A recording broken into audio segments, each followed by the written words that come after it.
আসসালামু আলাইকুম। আশা করি আল্লাহর রহমতে সবাই খুব ভালো আছেন, আমিও ভালো আছি আলহামদুলিল্লাহ। কাছে দূরে দেশ ও দেশের বাইরে আমার সকল ভিউয়ার্স ভাই আপুদের জানাই আন্তরিক শুভেচ্ছা ভালোবাসা। এই তো আজকের ভিডিওটা সকাল সকাল শুরু করে দিলাম। সকাল থেকে এখন হলো গিয়ে ডিম পোস্ট করতেছি, নাস্তার প্রিপারেশন। প্রত্যেকটা মেয়েরই তো সকালে ঘুম থেকে ওঠার পরে একটাই মানে কাজ থাকে, দিয়ে নাস্তা পানির। তো আজকে একটু নাস্তা বানাতে দেরি হয়ে গেছে। এই যে আদিব স্কুলে গেছিল, স্কুল থেকে চলেও আসছে। তো আমরা তো একটু সকালে ওঠার পর আবার একটু শুইতে একটু লেট করে ঘুম থেকে উঠি। তো আজকে হলো গিয়া নুডলস বা ডিম নুডলস বা রুটি কোনোটাই রান্না করলাম না। আজকে হলো গিয়া পাউরুটি নাস্তার জন্য রেডি করলাম। পাউরুটি আর ডিম পোস্ট সবার জন্য একটা করে ডিম পোস্ট করে দিতেছি। ডিমটা আমি পোস্ট করে ফেলছি, আর এখন হলো যে সাদিদেরটার জন্য করতেছি, রেডি করতেছি। সাদি দিল আবার আমার বইলা রাখছে যে মা ডিম পোস্ট আমার জন্য করো না, আমার জন্য এভাবে পাউরুটিটা ডিমের বেটারে চুবায় এটা করে ভাইজা দিও স্যান্ডউইচ স্টাইলে। তো ওর জন্য হলো এরকম করে ভাজতাছি করার জন্য, নাস্তা করার জন্য। তো আপনাদের ভাইয়া ওয়াশরুমে গেছেন গোসল করতে। তো ওর গোসল হলে দুজনে একসাথে আর কি খায় নিব। আমি সাদি দাদি সবাই উঠে গেছে। তো এই তো আমার ডিম ভাজাটা হয়ে গেছে, ব্রেড টোস্ট আর কি। তো এটা একটু বেশি কালো ভাজা হয়েছে, ও আবার একটু হালকা কাঁচা ভাজা পছন্দ করে। আর পেঁয়াজ কাঁচামরিচে যে ডিমটা ভাজছে সেটা হলো আমি খাবো, আমি হলো গিয়া পান্তা ভাত খাবো। গতকাল রাতে যে মানে ভাতটা ছিল আমার বিকেলে রান্না করা ভাতটা হঠাৎ গরম পড়ার কারণে হয়তো বা একটু ঘামা ঘামা হয়ে গেছে। ঘামা ঘামা বলতে ভিজা ভিজা বুঝতেই তো পারেন। তো ওই ভাতে আমি পানি দিয়ে রাখছি। তো ওটা ফালায়া দিব না, অবশ্যই ফালায়া দিব না, আমি ভাত ফালানো পছন্দ করি না। তো এই ভাতটা হলো গিয়ে আমি খাবো, এর জন্য ডিম ভাজা নিলাম। আর এই যে আপনাদের ভাই হলো ডিম পোস্ট দিয়ে খাইতেছে, আদিবও বসছে খাওয়ার জন্য। আর সাথে তো হালুয়া ছিল, বুটের ডালের হালুয়া, ডিম পোস্ট আর পাউরুটি। তো সবাই খাওয়ার শেষে তারপরে হইলো সাদিদ বসছে খাওয়ার জন্য। ও হইলো গিয়ে ওর নাস্তা করতেছে। তো নাস্তার পর্ব শেষ করে আবার রান্নাঘরে আসতে হইলো। দুপুরের খাবার, রাতের খাবার কি রান্না করব। তো এই যে ইলিশ মাছের 4টা মাথা ছিল, তো এটা কি দিয়ে রান্না করব, পুঁই শাক দিয়ে এখন না তেমন একটা মজা লাগে না। তো চিন্তা করলাম ভাইজা আর 2 পেঁয়াজে করি, বেশি করে টমেটো দিয়া। তো এটা হালকা ভাজা দিয়ে যে আমি টমেটো দিয়া হইলো গিয়া ঝোলের মতো, হালকা পাতলা ঝোলের মতো করে 2 পেঁয়াজে করছি। তো আমার এই 2 পেঁয়াজেটা হয়ে গেছে, তেল উঠে আসছে উপরে। এখন হলো গিয়ে আর কিছুক্ষণ রেখে নামায় ফেলবো। তো এখন আমি এটা নামায় ফালাবো আর কি। এই তো হয়ে গেছে, আর রাখবো না। তো এই ফাঁকে হইলো গিয়ে একটু বুট খাইতেছি, এটা হইলো টুম্পাই না দিল খান একটু। তো আমি আবার এটা শক্তর জন্য খাইতে পারি না। তো এই বুটটা তো আবার একটু নরম থাকে, বুট ভাজা, ছোলা বুট ভাজা। এটা আমার আম্মু খুব শখ করে খাইতো। মানে দেখতাম যে আমার মা এটা খুব শখ করে খাইতো, কিন্তু আমার তো এখন দাঁতের এমন কন্ডিশন যে এই বুট খাওয়ার মতো সাধ্য মনে হয় আমার নাই।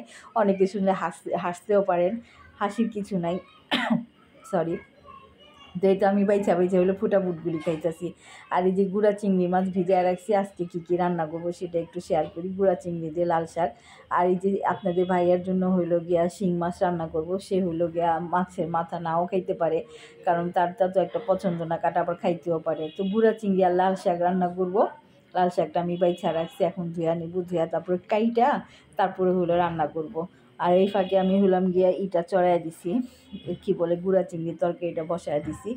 এই তো চিংড়ি মাছ একটু বেশি করে দিছি, যেহেতু গুঁড়া চিংড়ি। তো এই চিংড়ি মাছটার মধ্যে এখন সব মশলা দিয়ে দিব। আর লাল শাকটা অনেক দিন পরে আনা হয়েছে, এতদিন তো লাল শাক পাওয়াই যায় নাই। মানে কিছুদিন আগে, মাসেক খানেক আগে, 1.5 মাস আগে লাল শাক তেমন একটা পাওয়া যেত না। তারপর পুঁই শাক তেমন দেখতাম না। তো কদু শাক, তারপর পালং শাক, এগুলি শাক পাতা বেশি ছিল।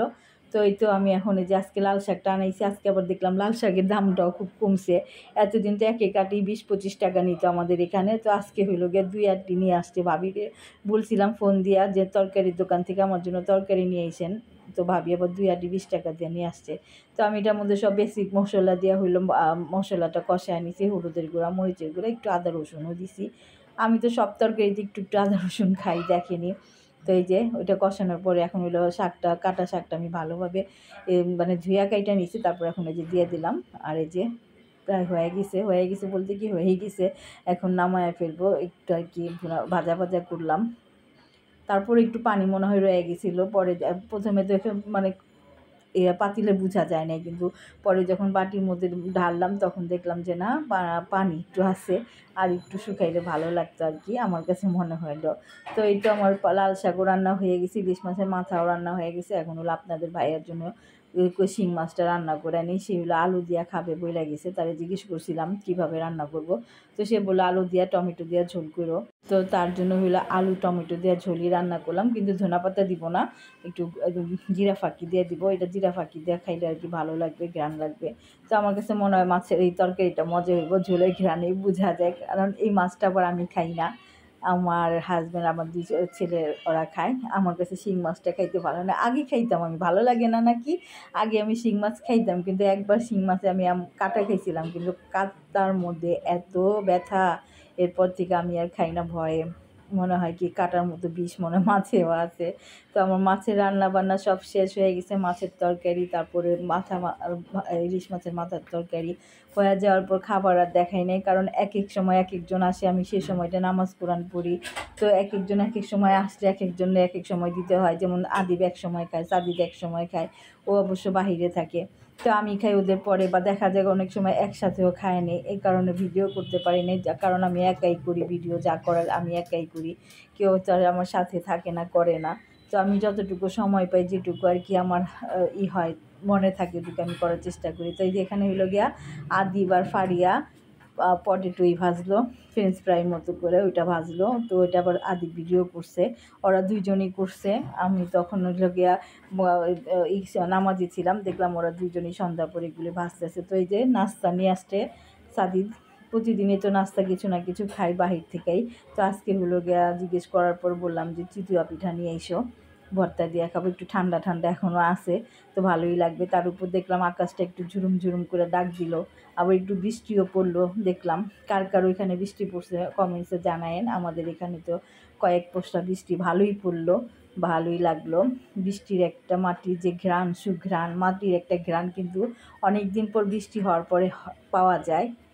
অনেকে পায়, অনেকে কেউ মানে পায় কি পায় তো সবাই, কেউ বুঝতে পারে কেউ বুঝতে পারে না, কে কেউ বুঝেন আমাকেও কমেন্টসে জানায়েন। আমার কাছে সেই মাটির অনেক দিন পর বৃষ্টির পর মাটির যে একটা ধুলা ধুলা গ্রানটা খুব ভালো লাগে, মাটির একটা সুধা সুধা গ্রান বলতো আমার মা, যে গ্রানটা আমার কাছে খুব ভালো লাগে, তো আমার কাছেও ভালো লাগে। তো পিঠাটা খুবই নরম হয়েছে, এই পিঠাটা যে কীভাবে এত নরম হয় বাহিরের থেকে আনলে আমি বুঝি না, কিন্তু আমরা ঘরে বানাইলে দেখা যায় চাপড়ি হয়ে থাকে, কাঁকড়া হয়ে থাকে, শক্ত হয়ে।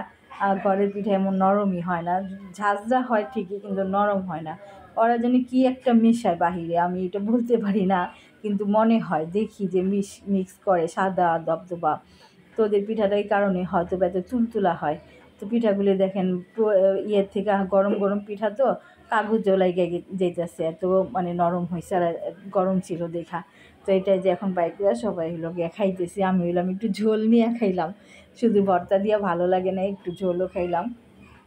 তো মাশাআল্লাহ খুব মজা লাগলো। তো আপনাদের ভাইয়া হইছে পেঁয়াজ পাঠাইছে, রমজানের জন্য পেঁয়াজ পাঠাইলো, আলু পাঠাইলো, আরও পাঠাবে, তো অল্প অল্প করে আর কি প্রতিদিন এখন একটু একটু করে পাঠাইবো, কারণ রমজানে তো পেঁয়াজটা বেশি লাগে সবারই, আমাদেরও লাগে, কারণ যেহেতু ঘরে ইফতারি হয়। তো রমজানের প্রস্তুতি চলতেছে, তো সবাই রমজানের জন্য প্রস্তুতি নেই, ইনশাআল্লাহ আল্লাহ যেন সবাই এই রমজানে প্রত্যেকটা রোজা রাখার তৌফিক দেয়, শরীর সালামত মতো রমজান ও মোবারকের দিনগুলি পার করার তৌফিক দেয়। তো আদিবের জন্য নতুন টিচার রাখছি, আদিবুল ওই টিচারের কাছে পড়তেছে, তো একটু ভিডিও করলাম, আগে কোচিং করতে, এখন আর কোচিংয়ে দেই না, এখন বাসায় পড়ে। তো আজকের ভিডিও আর বেশি বড় করলাম না, আজকের ভিডিও পর্যন্ত। আসসালামু আলাইকুম, আল্লাহ হাফেজ।